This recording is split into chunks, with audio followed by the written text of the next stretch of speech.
Warning, this podcast may be disturbing to some listeners. Due to the graphic nature, listener discretion is advised. Welcome from wherever you are. This is the Demon Inside podcast. I am your host, John Venom. If you would like to review another episode of the Demon Inside, you can go to Spotify, Apple Music, Google Podcasts, iHeartRadio, and any podcast platform. You can also find us on YouTube and on our website, thedemoninside.transistor.fm. And please don't forget to subscribe and rate us with 5 stars. A new episode will come out once a week.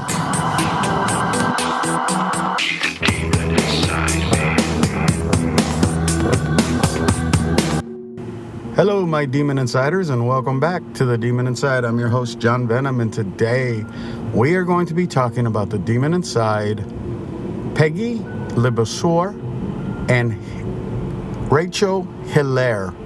Now, these are two sisters of Haitian descent who pretty much are voodoo priestess, and people from the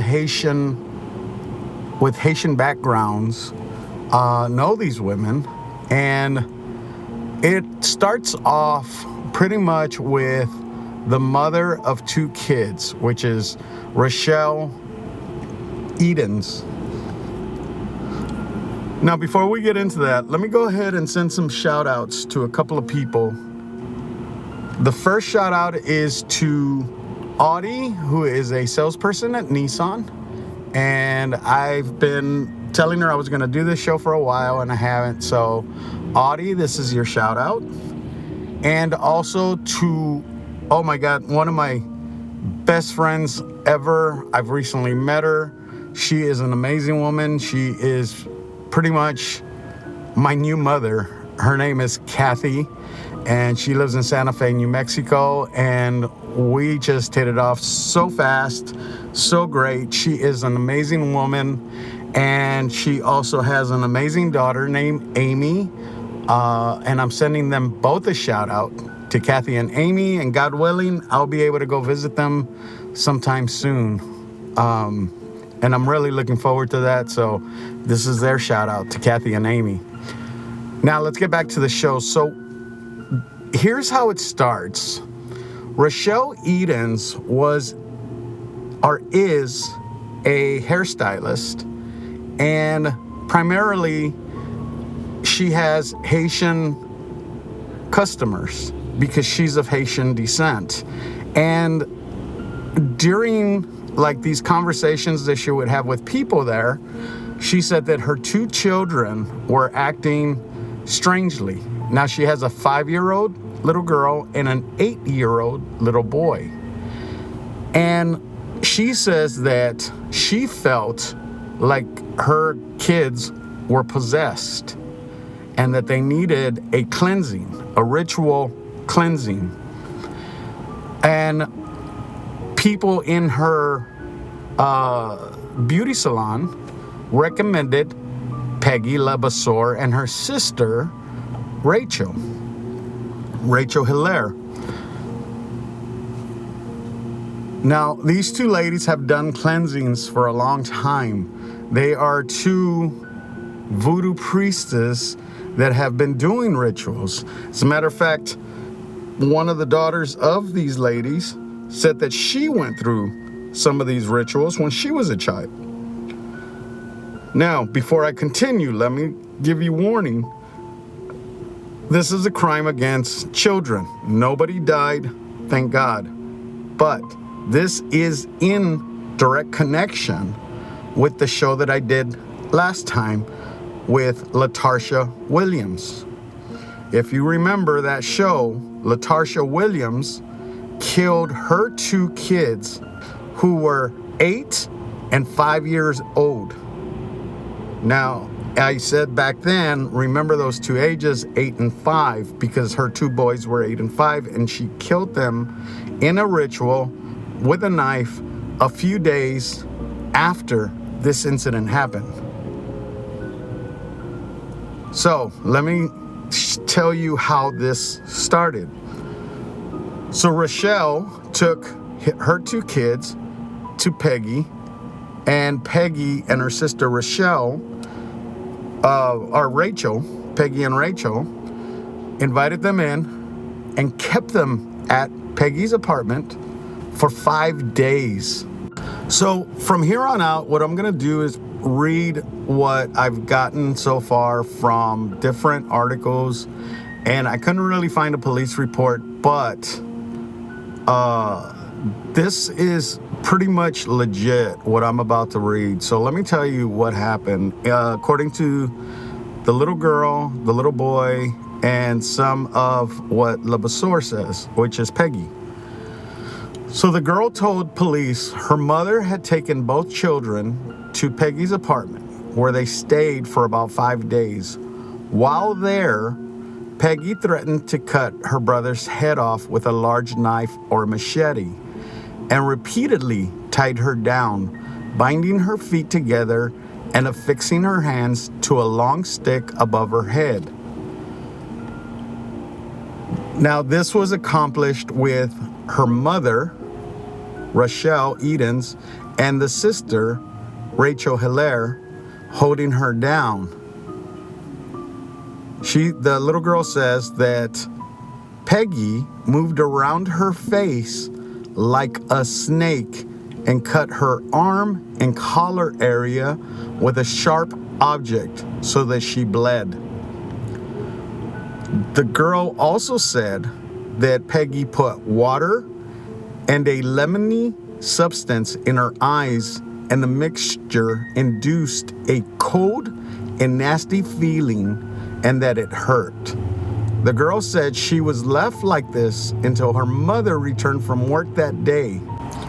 Now, her 8-year-old brother said that Peggy held a flaming stick over his sister and blew the fire over her face. The boy also said his sister was tied up with a hard string and was crying when this took place. He said one day he woke up one morning to find his sister with her eyes swollen shut and burns on her face. The boy also told officers that Peggy allegedly covered his body with a plant-like substance while touching his genitals. Her sister, Rachel Hilaire, was present during that assault. Now, Peggy then held a long stick to his throat, making it difficult for him to breathe. That's what the boy said. Now, Peggy admitted to the police that she and her sister had performed cleansing baths on the girl using frankincense, eucalyptic oils, and sea salts, and burning myrrh while praying. Now, she denied cutting the girl, but there's no denial because the little girl did have cuts. She further stated that they have performed this for friends and family members in the past, and that children are susceptible to the burning when an evil spirit leaves the body. So according to Peggy, this ritual was working, and that the evil spirit left the body, and that's why it left a mark. Peggy also said she performed similar acts on the boy, but denied threatening him with a knife, putting a stick to his throat, or applying anything to his genitals. Now, the sister Hilaire, or Rachel, told police that she and her sister gave cleansing baths to both children and to their mother, Edens, at Eden's request. Rachel also provided investigators with 2 bottles of fragrant oils that were used, and claimed the sisters had applied only water, the oils, and sea salt to the children. Now, according to the officers, when they looked at these bottles, there was a warning label that said, "Not for consumption, avoid contact with eyes, skin, or open flame." And it said, "Keep out of reach of children." So now the little girl says that Peggy would lean over her and kiss her all around her face like a snake and used a pointy object like a needle to cut her on her arm and collar area. And she cut her enough so that she bled. And I don't know why that would be a thing, but according to voodoo priestess that I've done research on, they said that any harm to children is not allowed in voodooism. As a matter of fact, a lot of these scholars of the voodoo religion have said that none of this makes any sense to them, that they could be using this as a ploy for something else. Now, while all this was going on, we're talking about 5 days that these two children were submitted to all this pain and ritual and, whatever they were doing, because I'm sure there was a lot more that these kids don't remember.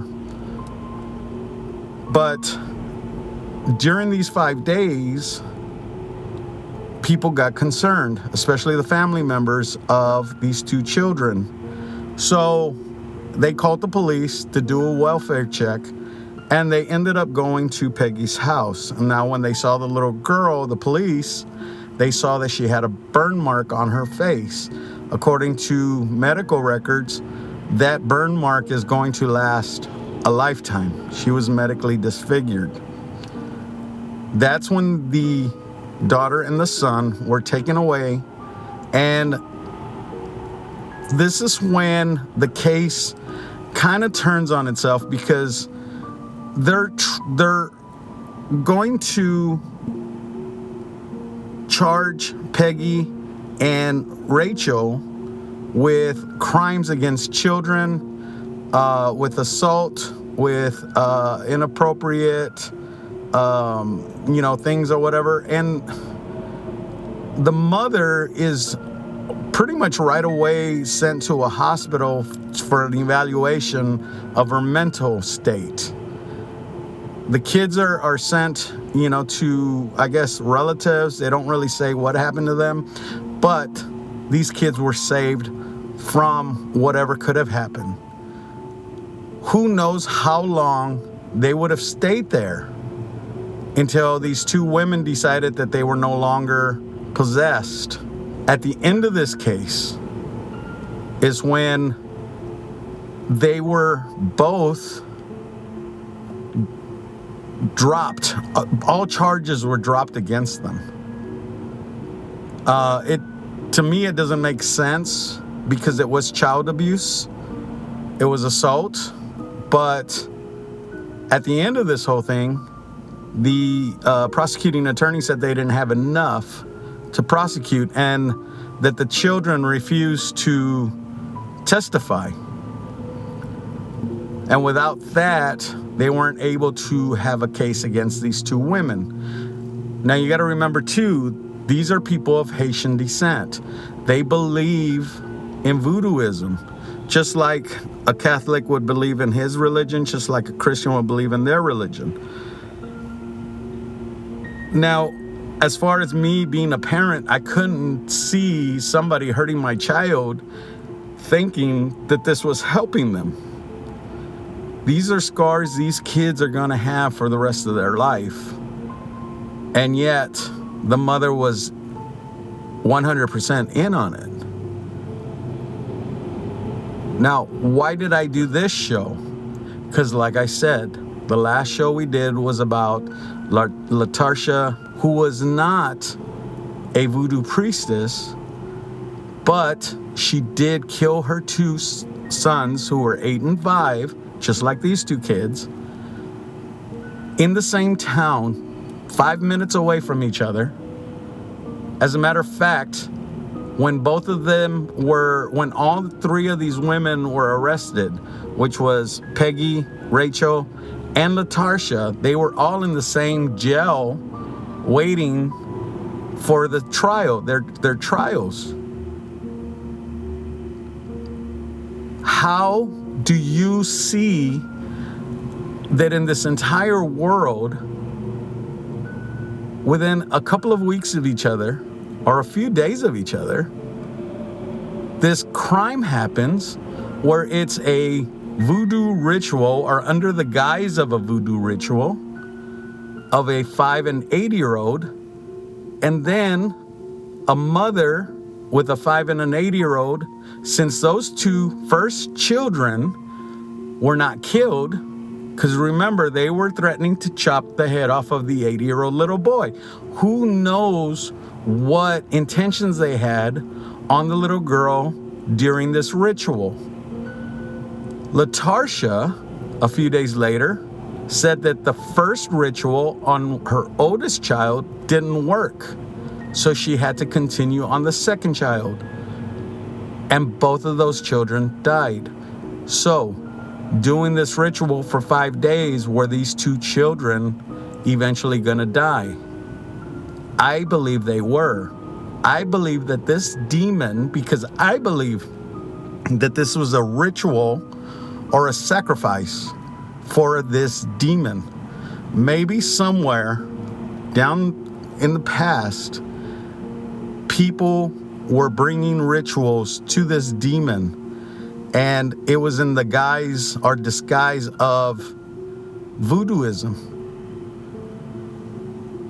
Now, and I said this last time on the other show, was it's kind of like a serial killer that wants to kill somebody, goes into their house, gets disrupted, ends up not killing that person, but finds somebody else to kill within a matter of days as a surrogate for the one that he wanted. Did this demon try to kill these two kids of Rochelle Edens and couldn't do it because people interfered and the police took custody of those kids, and he moved on to Latarsha Williams, who only lived 5 minutes away. And this was, Latarsha was a woman who was Christian. And of course, she had mental issues, which is something that a demon uses to get into some of these people. According to the mother of Latarsha, she said that Latarsha had been looking up voodooism and also the Illuminati in the last couple of weeks. So, did this demon jump from one ritual to another to satisfy his own needs? I believe he did. I believe that he took these two women who were trying to do good, Peggy and Rachel, because they had done this before. But I think he led them astray in their ritual. I think that they should have probably gathered their voodoo, in a sense, to where they were more in control, but they weren't. The demon took control. The demon showed them a ritual that nobody has done. And because of that, and because they didn't fulfill the ritual for the demon jumped to Latarsha. And the demon fulfilled what he wanted through Latarsha by killing her two kids. So with this is what I am getting to. When you practice voodooism or spirituality, or you read cards, or you're a prophet, or a whatever it is that you believe in, because a lot of it Wiccan or anything, because nothing, to me, these people start off with good intentions, and with these good intentions and good vibes or whatever, and trying to save people, a lot of times these demons will lie to you and change your view into something that they want. And because you're so thinking, and pride is part of this, but when you're thinking that you are right and doing what you're doing, then you will fulfill whatever you're doing to the most extreme ending, because nobody knows better than the person that's doing it. And that's where the pride comes in, because a lot of these people start thinking that they're more than what they really are. They start thinking they're more connected to spiritual, to God, to saints, to whatever. And these demons like to trick you into thinking that the more you push into your card readings or your crystals or your looking into the future or whatever it is, they want you to get so prideful that no matter what you see or what you think or what you feel, you think it's for the best, you think it's for God, you think it's for good. And in reality, it's not. In reality, you should stop, think about what you're doing. I believe that if these women would have just stopped, prayed to whatever, and realized that these are children, they would have never hurt these kids intentionally. Now, why were they released? I don't know. Could it have been voodooism? Could it have been this demon that allowed them to happen? Let me tell you this too. This story was very hard to find. Like I said, if I wouldn't have found it through Latarsha Williams, I would have never found it, because there's no recording on the news. Nobody died, so there was no obituaries. There was no nothing on this case other than the fact that they mentioned it because it happened in the same location within the same time frame. Did this demon jump from one to the other? Is this a pattern? Yeah, I believe it is. And I believe this demon got upset that he wasn't able to fulfill it with these two sisters, and he jumped to Latarsha. Thanks for listening, guys. I'll talk to y'all next week. Have a good day. Be safe. Don't forget to subscribe to the Demon Inside podcast on any podcast platform. A new episode of the Demon Inside will be released every week. Let us know what you think of the episode on any of our social media platforms. If you have any questions or comments, go to the Demon Inside podcast at gmail.com or click at the link below. We would love to hear from you. And to become a Demon Insider, go to the demoninsidepodcast.transistor.fm. We thank you for listening and hope you will join us next week for a new Demon Inside podcast. If you enjoyed this episode, please tell your friends. I am John Venom, and I'll see you next time, if I don't get possessed. The Demon Inside was created and written by James Porter. It is a production of Venomous Entertainment. Background music is by Lucas King. And the title song, The Demon Inside, was produced by Rice Fulber. Music and lyrics by Peter Shelley. And performed by Conjure One. All the content on this podcast is strictly the opinion of the content creator and not the organization, its affiliates, or employees.